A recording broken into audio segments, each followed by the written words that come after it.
جو دنیا یہ حاصل کرتے ہیں، جو مال حاصل کرتے ہیں اور مال کے حاصل کرنے کا بڑا مقصد کھانا ہے، تو وہ مال جو کتاب فروشی اور کتمان کتاب سے ان کو حاصل ہو، وہ مال جو کتمان کتاب سے حاصل ہو، جس کو یہ کھاتے ہیں، وہ مال نہیں کھاتے ہیں، پیٹ میں مال نہیں ڈالتے ہیں، بلکہ اپنے پیٹوں میں یہ علماء یہود اور رؤساء یہود مال نہیں ڈالتے، بلکہ اپنے پیٹ میں آگ ڈالتے ہیں۔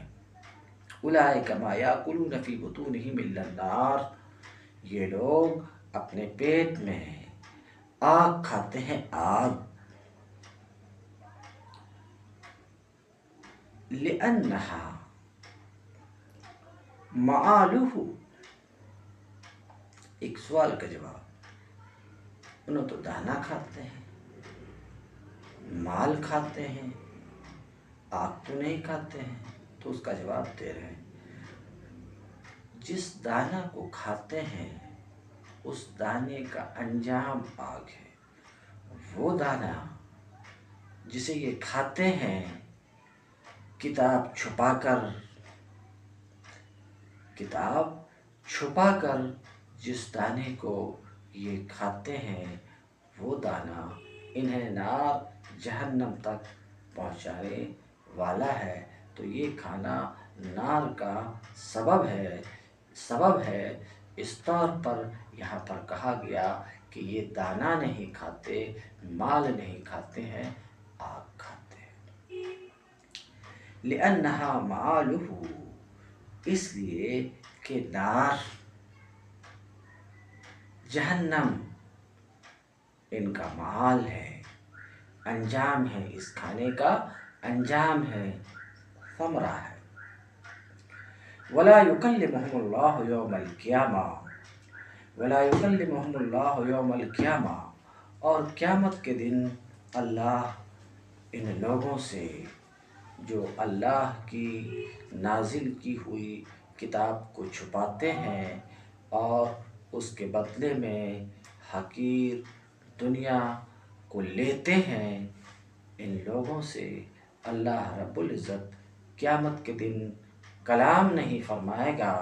قیامت کے دن ان لوگوں سے کلام نہیں فرمائے گا۔ غضباً علیہم سے اشارہ کرنا چاہ رہے ہیں کہ اللہ ان سے کلام نہیں فرمائے گا۔ اس سے اشارہ کرنا چاہ رہے ہیں کہ مفسر اس بات کی طرف کہ کلام نہ فرمانے کا مطلب یہ ہے کہ اللہ قیامت کے دن ان پر غضبناک ہوگا۔ تو کہتے ہیں اشارہ اس بات کی طرف ہے کہ لا یکلمہم اللہ یوم القیامہ سے غضب کا استعارہ ہے، اس لیے کہ بادشاہان کی عادت ہوتی ہے کہ مغضوب علیہم، جس سے وہ غصہ ہوتا ہے، اس سے منہ کو پھیر لیا کرتے ہیں۔ تو کلام نہ فرمانے سے غضب کا استعارہ ہے۔ وَلَا يُزَكِّيهِمْ، اور نہ انہیں پاکیزہ ٹھہرائے گا۔ یہ دراصل ان پیشواؤں کے جھوٹے دعووں کی تردید ہے اور ان غلط فہمیوں کا رد ہے جو انہوں نے عام لوگوں میں اپنے متعلق پھیلا رکھی ہے۔ وہ ہر ممکن طریقے سے لوگوں کے دلوں میں یہ خیال بٹھانے کی کوشش کرتے ہیں اور لوگ بھی ان کے متعلق ایسا ہی گمان رکھتے ہیں کہ ان کی ہستیاں بڑی ہی پاکیزہ اور مقدس ہیں، اور جو ان کا دامن گرفتہ ہو جائے گا اس کی سفارش کر کے وہ اللہ کے ہاں اسے بخشوا لیں گے۔ جواب میں اللہ فرماتا ہے، ہم انہیں ہرگز منہ نہ لگائیں گے اور نہ انہیں پاکیزہ قرار دیں گے۔ یطہرہم من دنس الذنوب، یعنی اللہ انہیں گناہوں کے میل کچیل سے پاکیزہ نہیں کرے گا۔ وَلَهُمْ عذاب علیم، اور ان کے لیے دردناک سزا ہے۔ مولم، علیم بمعنی مولم، دردناک سزا ہے۔ وَهُوَ النار، اور دردناک سزا کیا ہے؟ وہ نار ہے۔ اولئک الذین اشتروا الضلالۃ بالہدی والعذاب بالمغفرہ فما اصبرہم علی النار۔ یہ وہ لوگ ہیں جنہوں نے ہدایت کے بدلے گمراہی خریدی اور مغفرت کے بدلے عذاب مول لے لیا۔ فما اصبرہم علی النار، تو کیسا عجیب ہے ان کا حوصلہ کہ جہنم کا عذاب برداشت کرنے کے لیے تیار ہیں۔ کہتے ہیں اولئک الذین اشتروا الضلالۃ بالہدی اے اخذوها بدلہ، یعنی ہدایت کے بدلے میں ہیں گمراہی کو انہوں نے دنیا میں اپنایا۔ یہ تفسیر بارہا گزر چکی ہے، اس لیے اس پر کلام نہیں کروں گا کہ مصنف کی غرض کیا ہے۔ اور مغفرت کے بدلے میں عذاب کو اپنایا، وہ مغفرت جو ان کے لیے آخرت میں تیار تھی، اس کے بدلے میں انہوں نے عذاب کو اپنایا۔ کہتے ہیں مغفرت کے بدلے میں عذاب جو ان کے لیے آخرت میں تیار تھی، اگر یہ اس کو نہ چھپاتے تو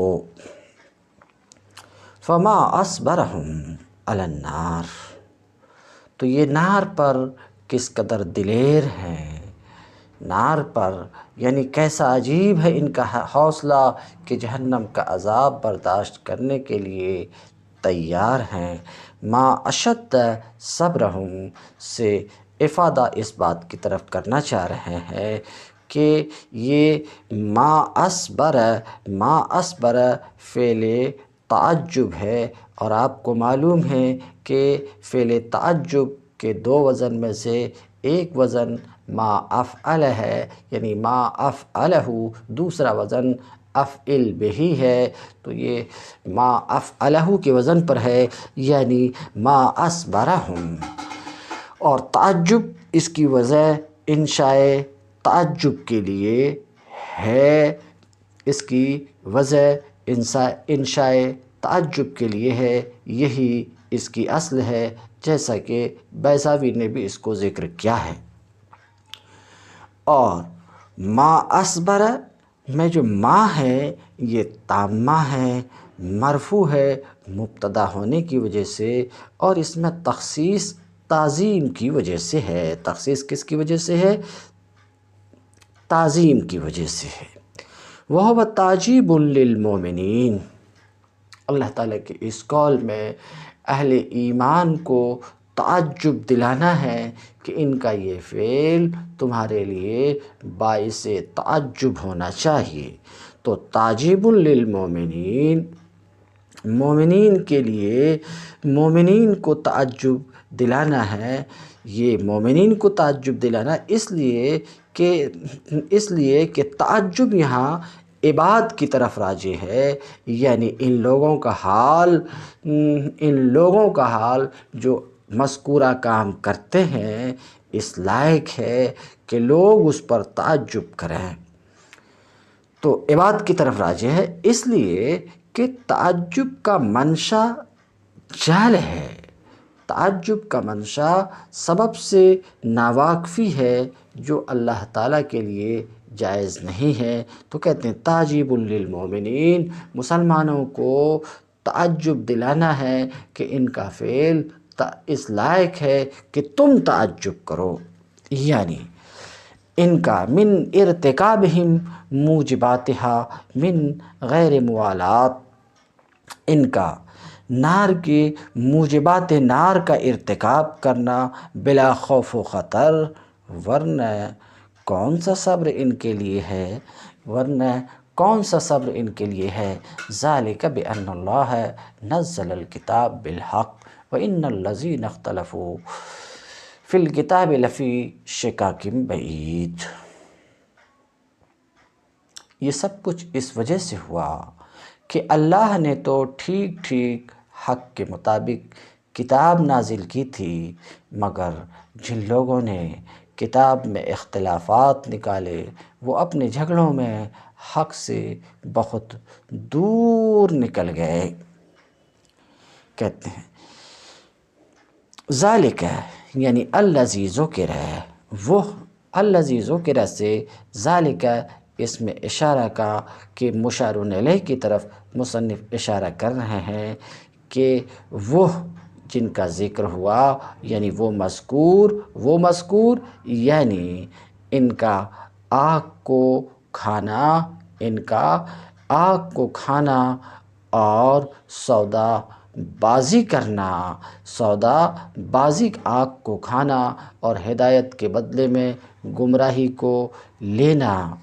بے سبب اشارہ کرنا چاہ رہے ہیں کہ با یہاں پر سبب کے لیے ہے، وہ اس وجہ سے کہ اللہ نے تو کتاب کو حق کے ساتھ نازل فرمائی تھی۔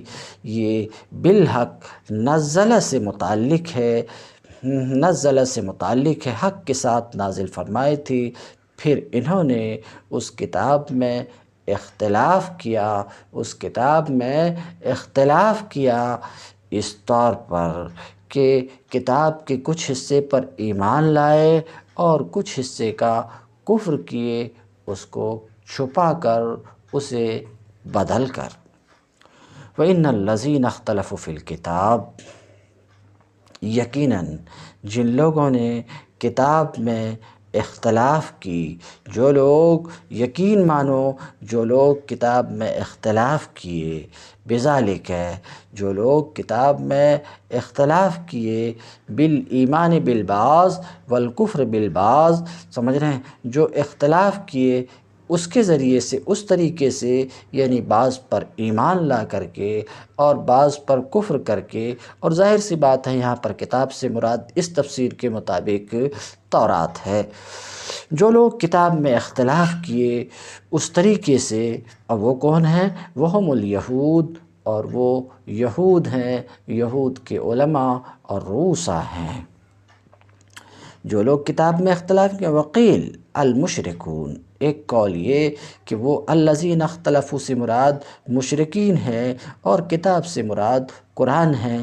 ایک قول یہ ہے کہ وہ مشرکین ہیں جو کتاب میں اختلاف کیے، یعنی مشرکین کتاب میں اختلاف کیے اس وجہ سے کہ بعض مشرک نے کہا کہ یہ شعر ہے، بعض نے کہا کہ یہ سحر ہے، بعض نے کہا کہانت ہے۔ تو جو لوگ بھی کتاب الہی میں اختلاف کیے اگر کہیے تو اس میں قرآن بھی داخل ہے، اس میں تورات بھی داخل ہے۔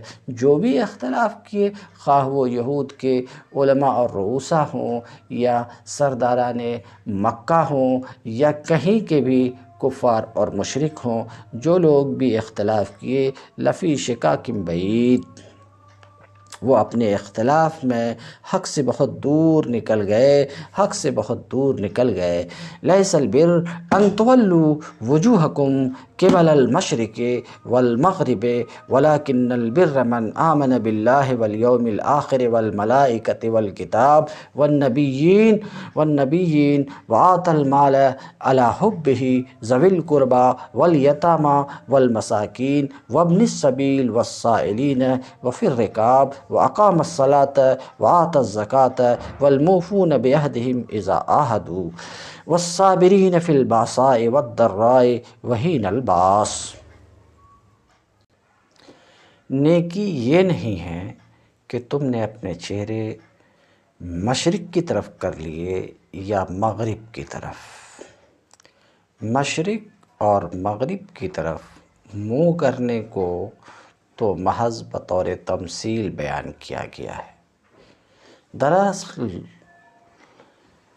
مقصود یہ ذہن نشیں کرانا ہے کہ مذہب کی چند ظاہری رسموں کو ادا کر دینا اور صرف ضابطے کی خانہ پوری کے طور پہ چند مقرر مذہبی اعمال انجام دینا اور تقویٰ کی چند معروف شکلوں کا مظاہرہ کر دینا حقیقی نیکی نہیں ہے جو اللہ کے ہاں وزن اور قدر و قیمت رکھتی ہے، بلکہ اللہ کے ہاں اصل نیکی، وزنی اور قیمتی نیکی یہ ہے۔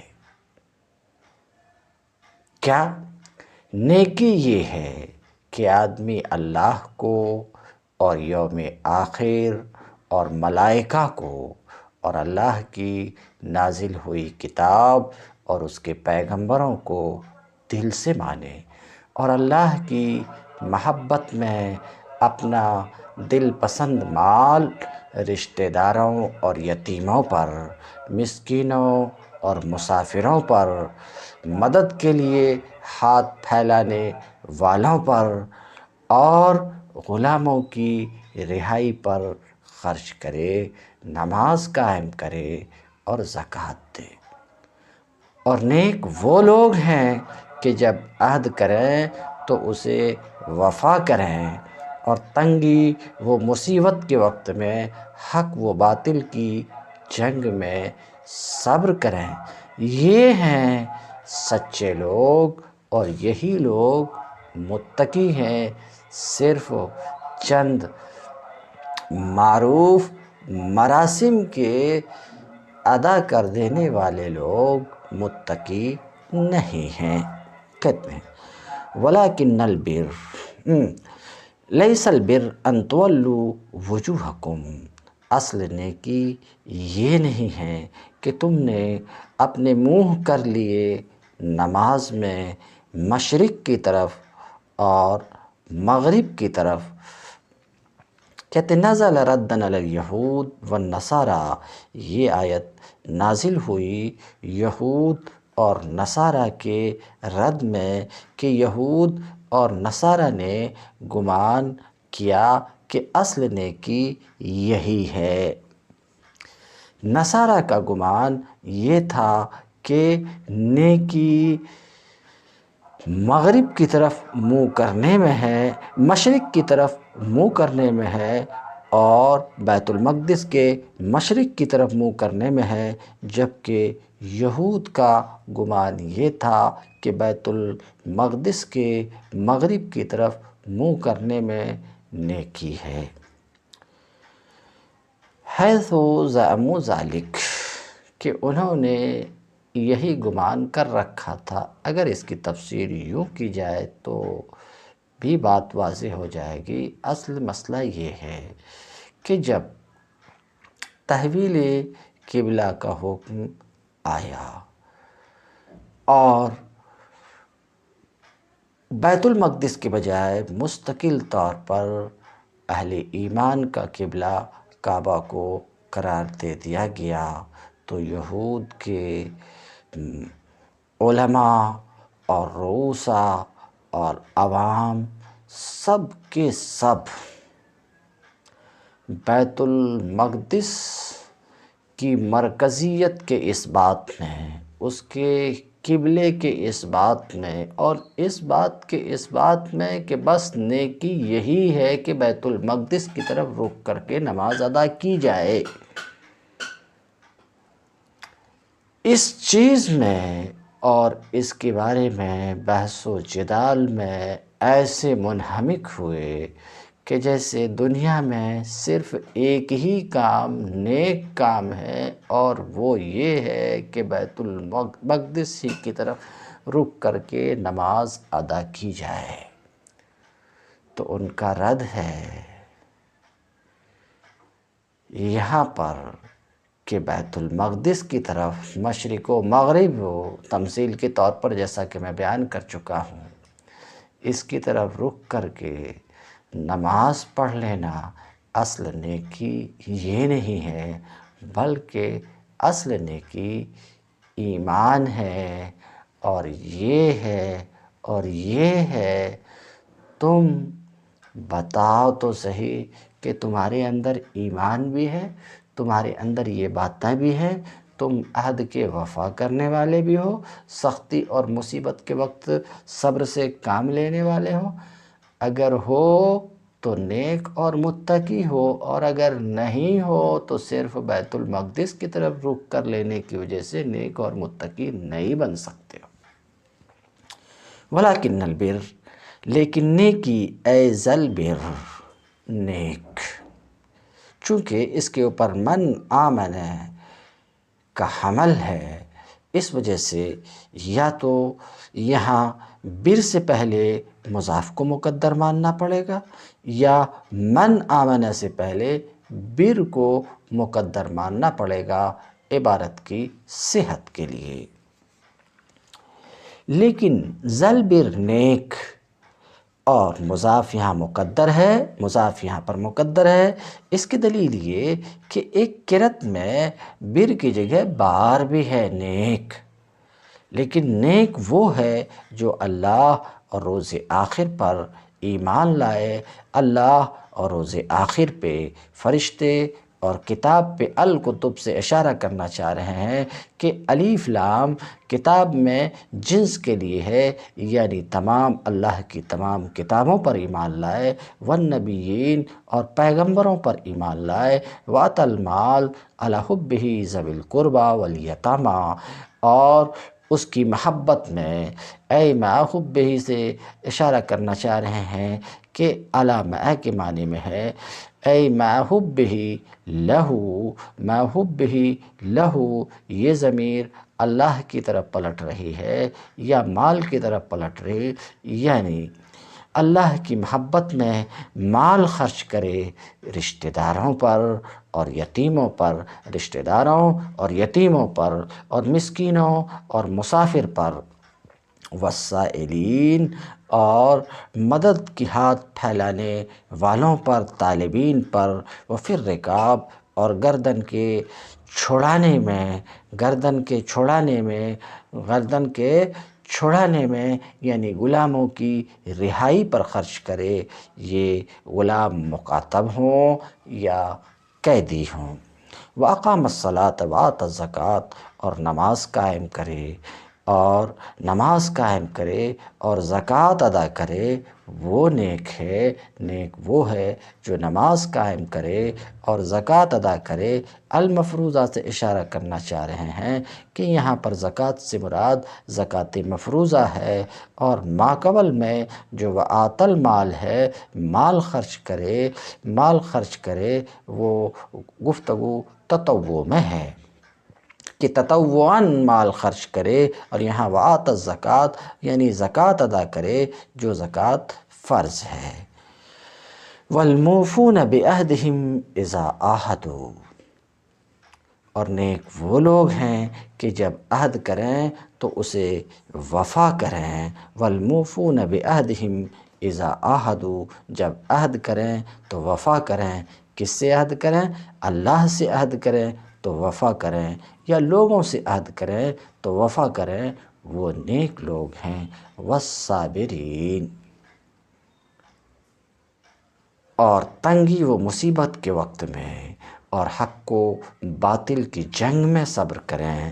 والصابرین کہتے ہیں نصب علی المدح، یہ منصوب ہے مدح کے بنا پر، معنی یہ ہے کہ امدح الصابرین، صابرین لمزیت الصبر، میں صابرین کی تعریف کرتا ہوں۔ کہتے ہیں نصب ہے مدح کے بنا پر، فی الباسائے، فی الباسائے، تنگی مصیبت کے وقت میں، والضرائے، اور مصیبت کے وقت میں، کہتے ہیں یعنی بیماری کے وقت میں، وحین الباس، وحین اور حق و باطل کی جنگ میں، یعنی شدت قتال کی راہ خدا میں، راہ خدا میں جنگ کی شدت کے وقت، اولئک الذین صدقوا، یہی ہیں راست باز لوگ، یہی ہیں راست باز لوگ۔ اولئک الموصوفون بما ذکر، مذکورہ صفات سے جو موصوف ہیں، مذکورہ صفات سے جو موصوف ہیں۔ مذکورہ صفات اوپر میں دیکھا، ایمان کی صفت سے موصوف ہیں، ایمان باللہ کی صفت سے موصوف ہیں، ایمان بالیوم الاخر کی صفت سے موصوف ہیں الی آخرہ۔ مذکورہ صفات سے جو موصوف ہیں وہی لوگ اپنے ایمان میں سچے ہیں اور نیکی کے دعوے میں سچے ہیں۔ صرف مذہبی رسم کے ادا کرنے والے نیکی کا دعویٰ کریں تو وہ سچے نہیں ہیں۔ وَأُولَئِکَ هُمُ الْمُتَّقُونَ، اور یہی لوگ متقی ہیں، اللہ سے ڈرنے والے ہیں۔ یا ایھا الذین آمنوا کتب علیکم القصاص فی القتلی، اے ایمان والو، اے لوگو جو ایمان لائے ہو، تمہارے لیے قتل کے مقدموں میں قصاص کا حکم لکھ دیا گیا ہے۔ قصاص یعنی خون کا بدلہ، یہ کہ آدمی کے ساتھ وہی کیا جائے جو اس نے دوسرے آدمی کے ساتھ کیا، مگر اس کا مطلب یہ نہیں ہے کہ قاتل نے جس طریقے سے مقتول کو قتل کیا ہو اسی طریقے سے اس کو قتل کیا جائے، بلکہ مطلب صرف یہ ہے کہ جان لینے کا جو فعل اس نے مقتول کے ساتھ کیا ہے وہی اس کے ساتھ کیا جائے۔ القصاص المماثلۃ فی القتلی، قتل کے مقدموں میں قصاص مماثلت کا حکم لکھ دیا گیا ہے۔ کہتے ہیں کتب ای فرض، تم پر قصاص کو فرض کیا گیا ہے، مماثلت کو فرض کیا گیا ہے۔ قتلہ قتیل کی جمع ہے اور بہت مرتبہ فعیل مفعول کے معنی میں ہوتا ہے، تو قتیل بمعنی مقتول۔ یہ مماثلت کس اعتبار سے ہو؟ یہ مماثلت کس اعتبار سے ہو تو کہتے ہیں وصفاً و فعلاً، وصف کے اعتبار سے بھی اور فعل کے اعتبار سے۔ مماثلت وصف اور وصفی کے دونوں میں اوصاف کے لحاظ سے کوئی کمی بیشی نہ ہو، جیسے آزاد اور غلام میں اوصاف کا فرق ہے، اور مماثلت فعلی دونوں کے فعل میں برابری ہو۔ ایک نے تلوار سے قتل کیا تو دوسرا بھی تلوار ہی سے قتل کیا جائے، ایک نے غرق کیا تو دوسرا بھی غرق کرے۔ یہ رائے امام شافعی، امام مالک اور امام احمد کی ہے، لیکن امام اعظم کی رائے اور امام احمد کی دوسری روایت میں رائے یہ ہے کہ قصاص صرف تلوار کے ذریعے سے لیا جائے۔ الحر بالحر والعبد بالعبد والانثی بالانثی، آزاد آدمی نے قتل کیا ہو تو اس آزاد آدمی سے ہی بدلہ لیا جائے گا، غلام قاتل ہو تو وہ غلام ہی قتل کیا جائے، اور عورت اس جرم کی مرتکب ہو تو اس عورت ہی سے قصاص لیا جائے۔ پھر سے الحر بالحر والعبد بالعبد والانثی بالانثی، آزاد آدمی نے قتل کیا ہو تو اس آزاد آدمی سے ہی بدلہ لیا جائے، غلام قاتل ہو تو وہ غلام ہی قتل کیا جائے، اور عورت اس جرم کی مرتکب ہو تو اس عورت ہی سے قصاص لیا جائے۔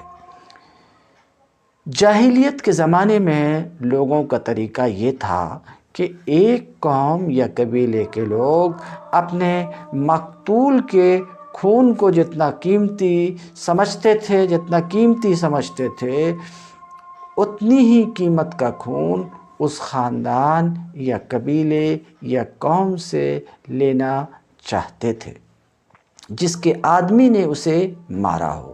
محض مقتول کے بدلے میں قاتل کی جان لے لینے سے ان کا دل ٹھنڈا نہ ہوتا تھا۔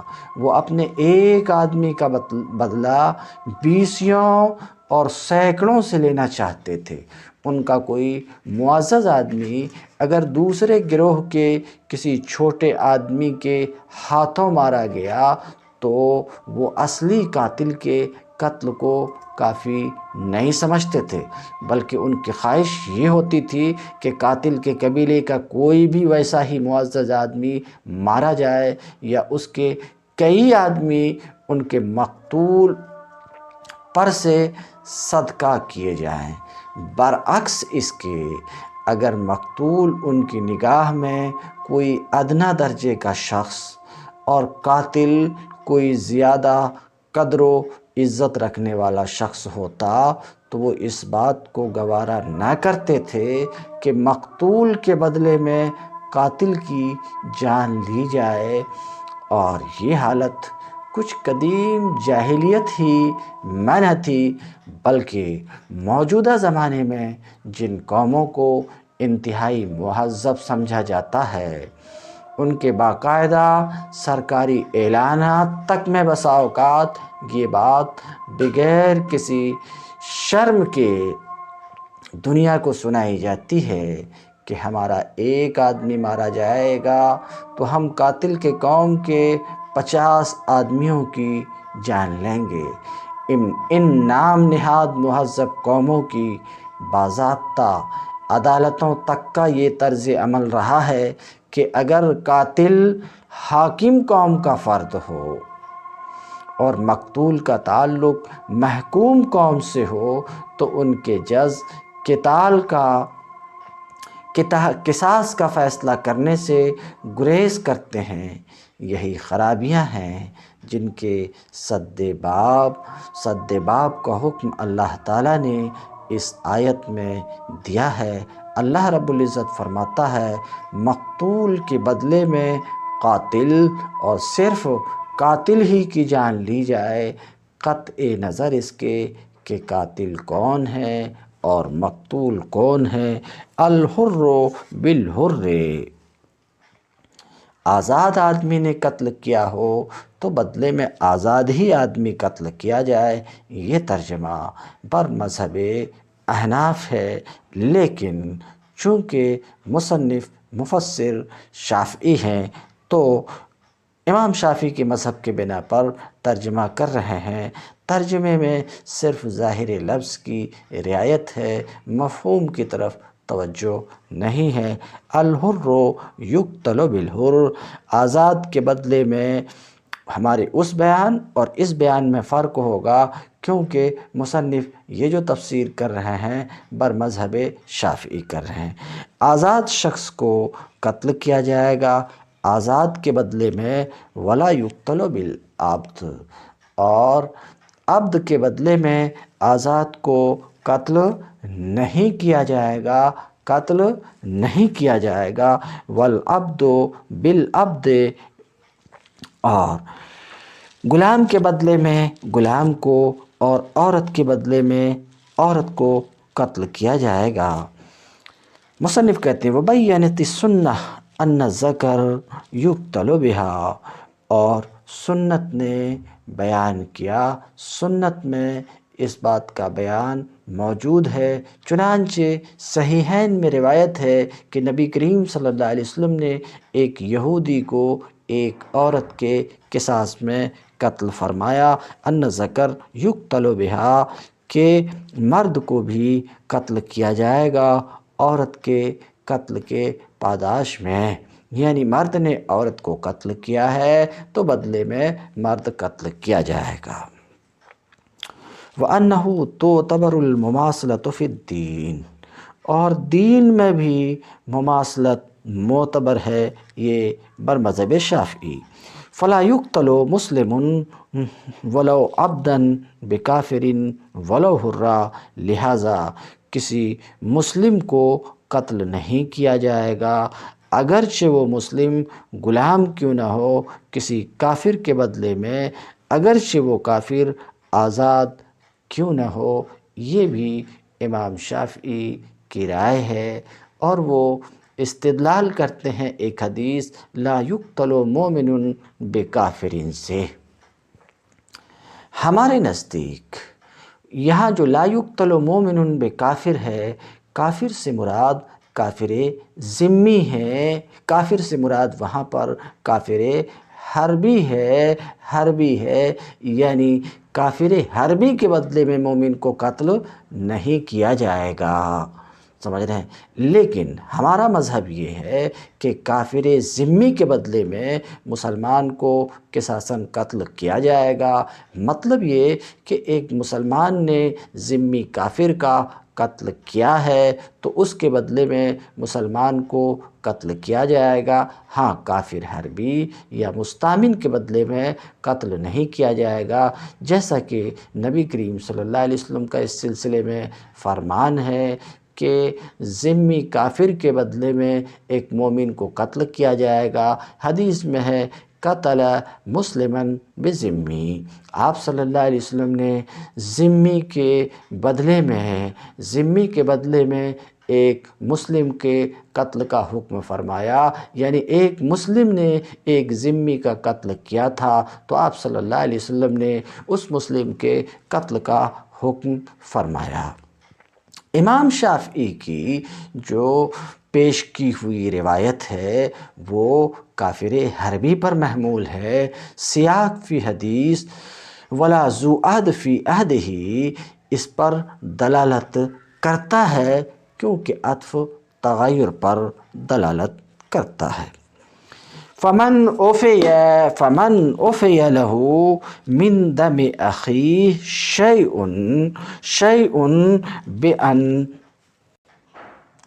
ہاں اگر کسی قاتل کے ساتھ اس کا بھائی کچھ نرمی کرنے کے لیے تیار ہو، بھائی کا لفظ فرما کر نہایت لطیف طریقے سے نرمی کی سفارش بھی کرتی ہے۔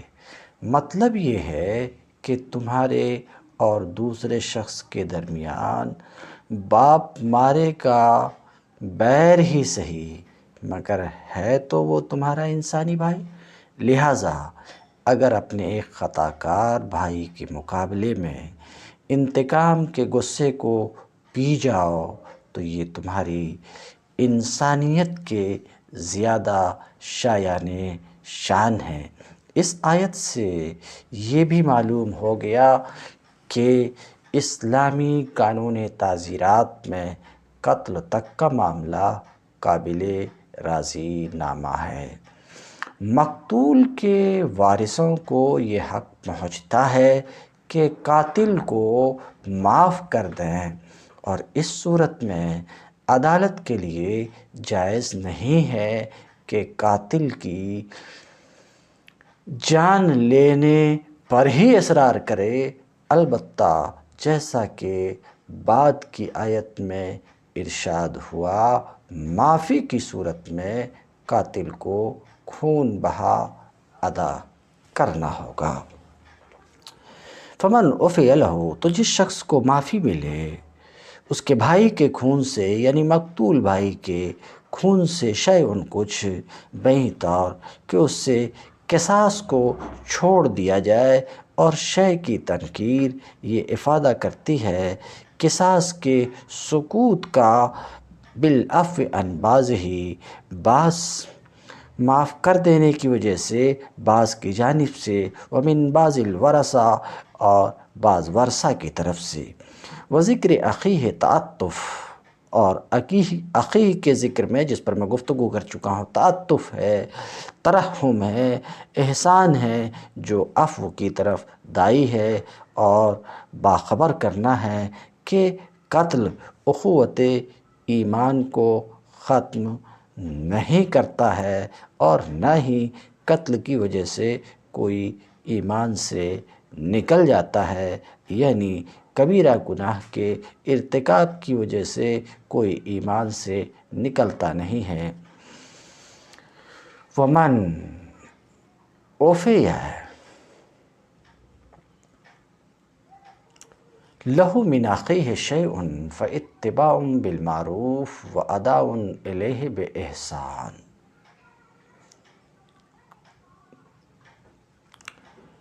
اگر کسی قاتل کے ساتھ اس کا بھائی کچھ نرمی کرنے کے لیے تیار ہو تو معروف طریقے کے مطابق خون بہا کا تصفیہ ہونا چاہیے، اور قاتل کو لازم ہے کہ راستی کے ساتھ خون بہا ادا کرے۔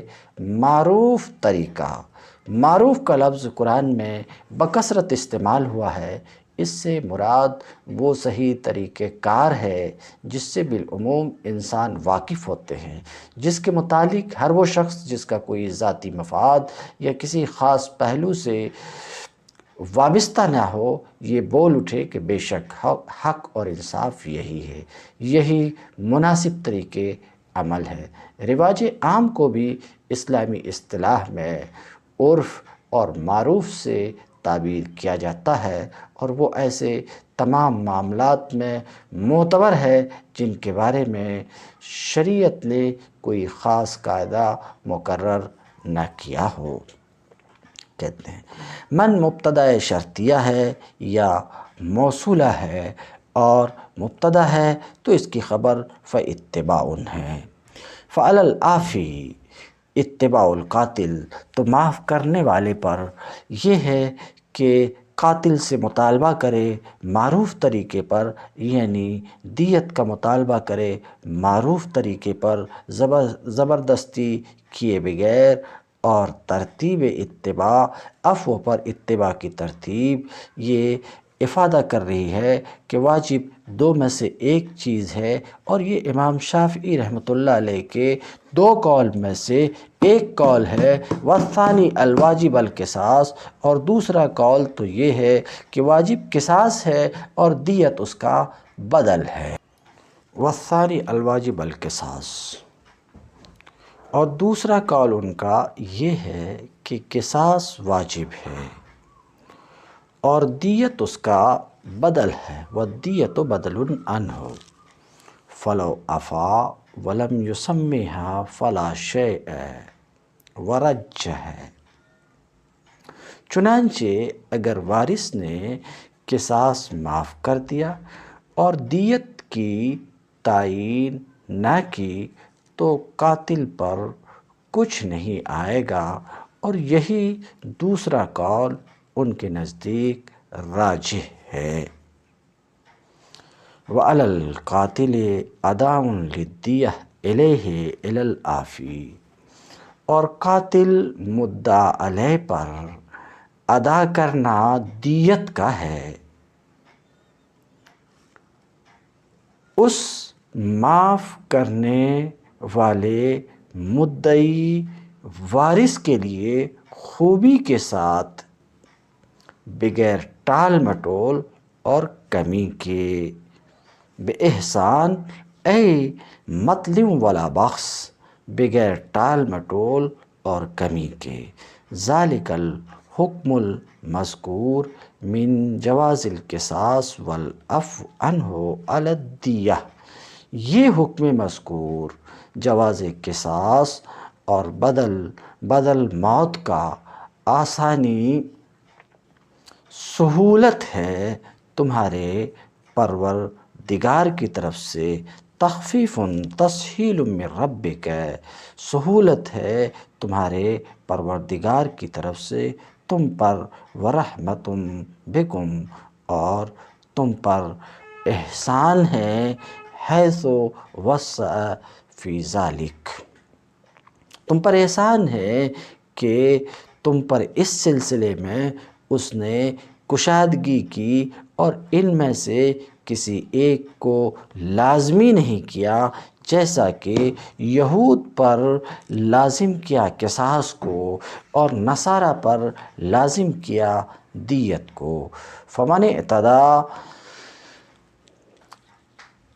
ای ظلم القاتل، تو جو حد سے بڑھے یعنی قاتل پر ظلم کرے، بہیں طور کہ قاتل کو قتل کرے اس کے بعد یعنی معاف کر دینے کے بعد، فلہ عذاب علیم مؤلم فی الآخرہ، تو اس کے لیے دردناک سزا ہے، یعنی آخرت میں دردناک سزا ہے نار کے ذریعے سے، یا دنیا میں دردناک سزا ہے قتل کے ذریعے سے۔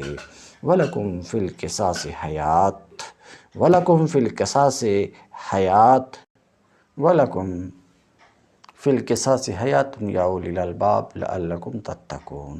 عقل و خرد رکھنے والو، تمہارے لیے قصاص میں زندگی ہے، تمہارے لیے قصاص میں زندگی ہے۔ مثلاً یہ کہ مقتول کا وارث، مثلاً تمہارے لیے قصاص میں زندگی ہے، لعلکم تتقون، امید ہے کہ تم اس قانون کی خلاف ورزی سے پرہیز کرو گے۔ قصاص میں زندگی ہے، یہ ایک دوسری جاہلیت کی تردید ہے جو پہلے بھی بہت سے دماغوں میں موجود تھی اور آج بھی بکثرت پائی جاتی ہے۔ جس طرح اہل جاہلیت کا ایک گروہ انتقام کے پہلو میں افراط کی طرف چلا گیا، اسی طرح ایک دوسرا گروہ عفو کے پہلو میں تفریط کی طرف گیا ہے۔ اس نے سزائے موت کے خلاف اتنی تبلیغ کی ہے کہ بہت سے لوگ سزائے موت کو ایک نفرت انگیز چیز سمجھنے لگے اور دنیا کے متعدد ملکوں نے اسے بالکل منسوخ کر دیا ہے۔